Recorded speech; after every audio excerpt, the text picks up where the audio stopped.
সাংবাদিক মানে সমাজের আয়না। সাংবাদিকদের কাছে সমাজের সমস্ত মানুষের, সিস্টেমের এবং মতাদর্শের আমলনামা জমা থাকে। তো সাংবাদিকরা যেহেতু অন্যদের আমলনামা সংগ্রহ করে, সেই কারণে আমি তাদেরকে বলি কিনা এমন খাদেমিন, মানে যারা অন্যদের আমলনামা লিখে রাখে। তো আমরা যেহেতু অন্যদের আমলনামা লিখে রাখি, সেই সাথে সাথে আমাদের নিজেদের আমলনামাটা যত সুন্দর হবে, যত স্বচ্ছ থাকবে, তত বেশি আমরা সমাজের যে অসঙ্গতি আছে, সমস্যা আছে, সেগুলোকে তুলে ধরতে পারব। আর আমরা ব্যক্তিগত জীবনে যদি নিজেদের মধ্যে প্রচণ্ড রকমের অসঙ্গতিকে ধারণ করি, যেটাকে হলুদ সাংবাদিকতা বলি, তখন দেখা যাবে যে আমরা আসলে অন্যদের আমলনামাকে তুলে আনবো, কিন্তু বিশ্বাসযোগ্য হয়ে উঠবে না। তো বিশ্বাসযোগ্য করে তুলতে হলে, সমাজের প্রেক্ষাপটকে বদলাইতে হলে, রাষ্ট্রকে সংস্কার করতে হলে, আমাদের এই প্রজন্মের পর প্রজন্ম আজকে আমরা যে অবস্থার মধ্যে দিয়ে যাচ্ছি, সেই অবস্থার পরিবর্তন চাইলে সবার আগে বদলাইতে হবে সাংবাদিকদেরকে।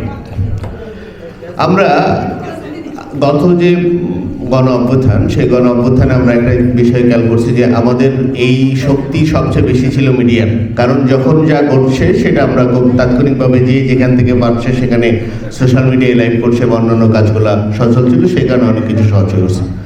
আজকে আমার এখানে এসে একটা জিনিস সবচেয়ে বেশি ভালো লাগছে, সেটা হচ্ছে যে গত দীর্ঘদিনই আমি প্রায় গত 1 যুগ ধরেই নানান প্রোগ্রাম করি, একটা সংগঠন চালাই সুফি স্পিরিচুয়াল ফাউন্ডেশন নামে।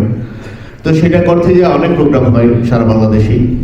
তো এই প্রথম কোনো একটা প্রোগ্রামে যে সব মত দলের মানুষ দেখছি, এটা খুব ভালো লাগছে। দীর্ঘদিন পরে যে দলের অধিকার পরিষদ সহ অন্যান্যরা আছেন এখানে। দ্বিতীয় কথাটা হচ্ছে, আমরা যদি সবাই একসাথে আওয়াজ তুলি, হ্যাঁ, আমি একটা ছোট্ট অনুশীলন এবং 1 মিনিট কথা বলবো, একটু মনোযোগ আকর্ষণ করছি। সেটা হচ্ছে, আমি একটা ছোট্ট অনুশীলন দেখাই সবসময়। আমি মূলত শিক্ষক মানুষ, সেই হিসেবে শিক্ষক হিসেবে ছাত্রদের কাছে যেরকম কথা বলার একটা অ্যাপ্রোচ থাকে, ওই মনোভাবে কথা বলি।